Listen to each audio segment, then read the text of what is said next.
বলে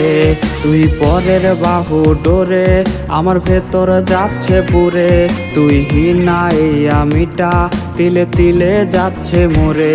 আমার পুরছে পুরুক বুক তুই পুরারে তোর সুখ তবু মরার আগেও আমি দেখবো না রে তোর মুখ আমার মৃত আত্মাটা